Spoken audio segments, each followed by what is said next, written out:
Mes chers compatriotes, comme la dynamique en communauté Zoro l'avait promis, donc chose promise, chose due, nous avons saisi le parquet général près la cour d'appel de Kinshasa-Gombe des suites de la nébuleuse Virunga. Pendant que nous sommes en train de vous faire passer ce message, nous avons le réel plaisir de vous dire que le prince, donc la première dans l'histoire, le prince belge Emmanuel de Merode et le pasteur Cosmos Wilungula sont invités à se présenter aujourd'hui dans les offices du parquet général près la cour d'appel de Kinshasa-Gombe. Et donc la nébuleuse Virunga, vous savez tout ce que nous vous avions expliqué, il s'agit bien de la mafia qui fait tuer nos compatriotes à l'est de la République démocratique du Congo. Il s'agit bien de l'exportation en fait des espèces protégées, voire même de l'abattage des éléphants. Il s'agit bien de l'exportation, en fait, de l'exploitation illicite de nos ressources naturelles. C'est pourquoi, suite aux dénonciations de la population riveraine de Kanyabayonga, de Rubero, de Beni, de Butembo, nous nous sommes lancés en enquêter sur les différents faits, les différentes données.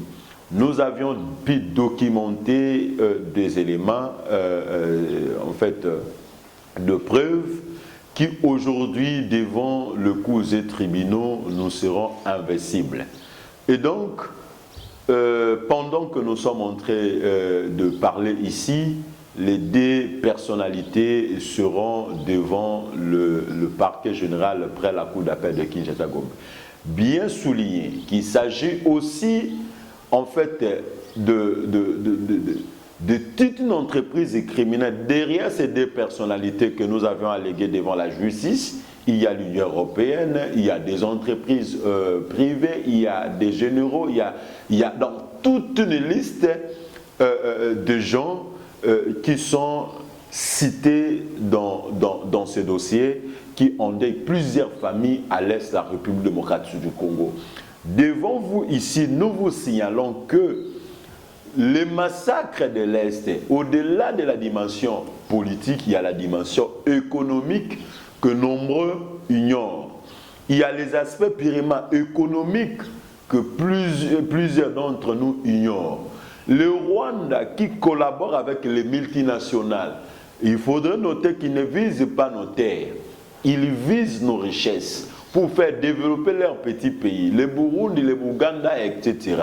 Voilà pourquoi la guerre de l'Est, on nous fait distraire que le Rwanda veut balkaniser nos terres. Oui, il est vrai, c'est parmi leurs ambitions, mais l'ambition ou la mission principale du Rwanda en RDC, c'est piller nos richesses. Voilà pourquoi ils collaborent avec le multinational, comme aussi la vision ou la volonté délibérée des multinationales, c'est exporter nos espèces protégées et exploiter nos ressources naturelles illicitement. Voilà pourquoi le deal a été noué. C'est pourquoi la nébuleuse Virunga, la plainte que nous avions déposée, retrace, documente, voire même oriente les faits importants.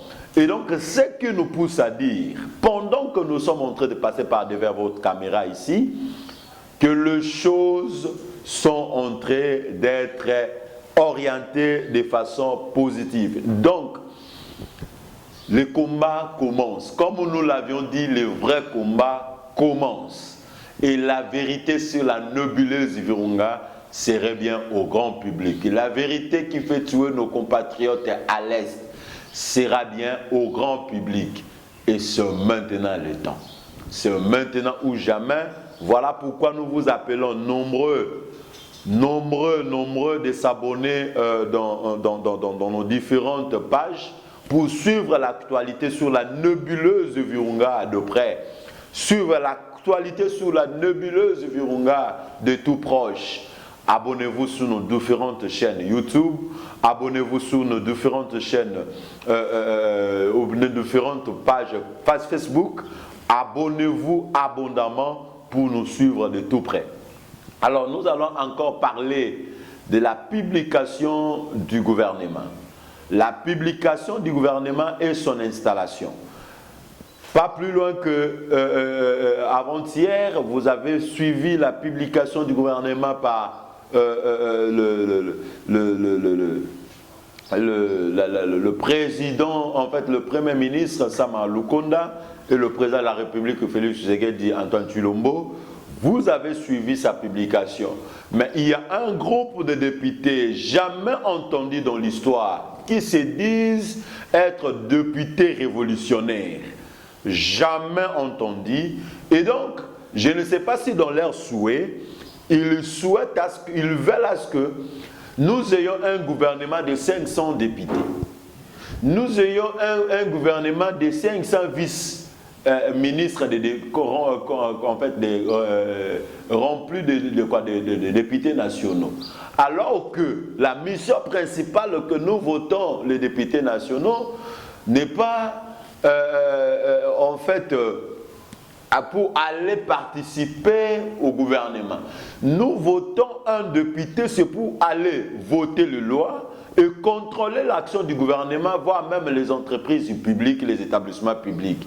C'est pourquoi nous votons le député national. Mais aujourd'hui, les 500 députés nationaux, d'autres se disent qu'ils sont députés révolutionnaires, ne peuvent pas accepter, voire valider le programme du gouvernement de Sama Lukonda si et seulement si Sama Lukonda et le président de la République ne satisfassent pas à leurs intérêts égoïstes. Voilà pourquoi nous disons au président de la République, si et seulement si le chantage lui démère, et donc que le président de la République passe à la vitesse de croisière, donc dissout l'Assemblée nationale. Et donc il a le plein pouvoir pour le faire.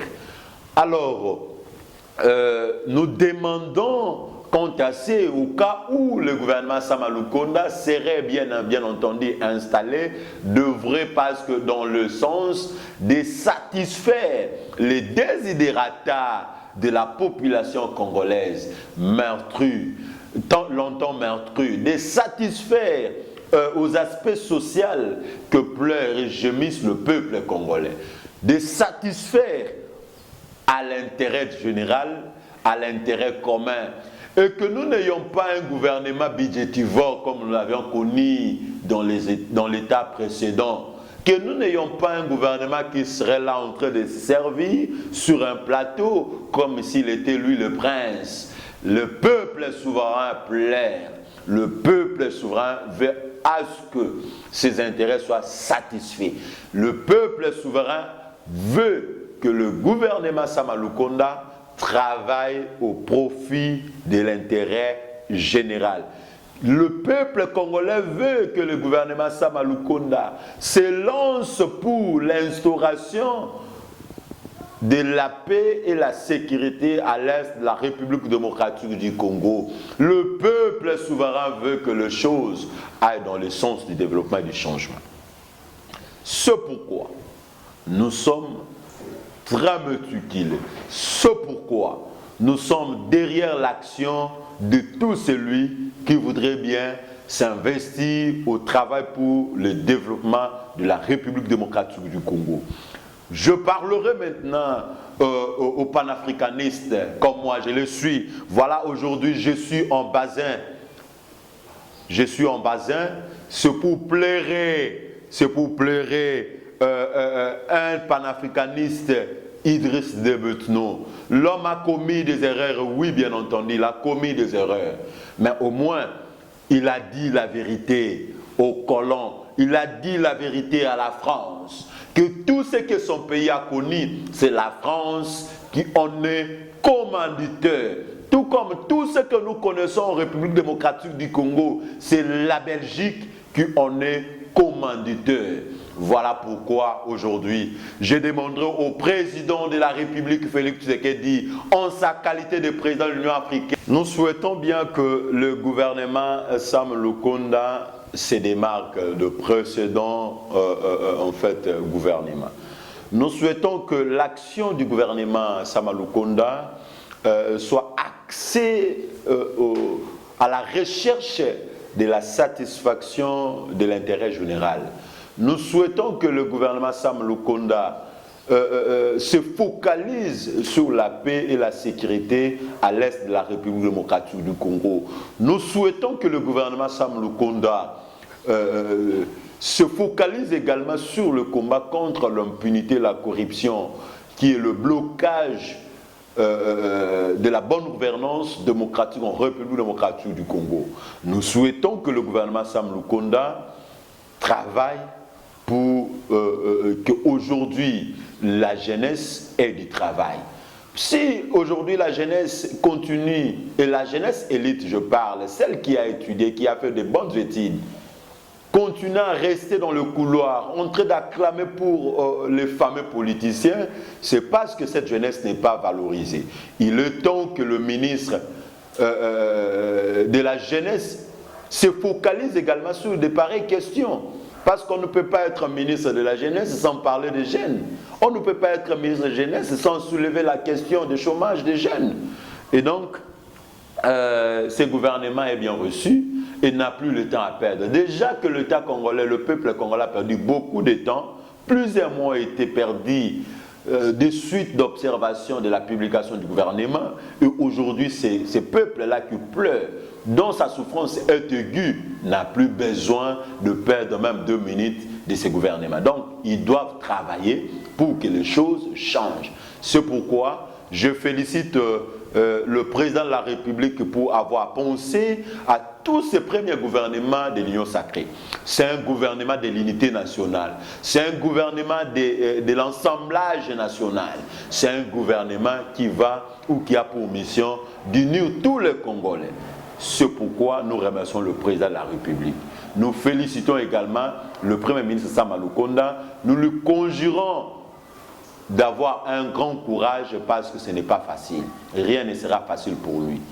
Rien ne sera facile pour lui. Et déjà, il faudrait dire que ce qui change ou transforme les choses n'ont jamais été facilités. Alors parce que lui, il a le destin de transformer, de changer l'histoire de la République démocratique du Congo et donc de transformer le pleur ou les lamentations du peuple congolais à des sourires de joie. Et donc, il doit se mettre dans la tête que rien ne sera facile pour lui. Il doit user de beaucoup de courage pour que les choses changent.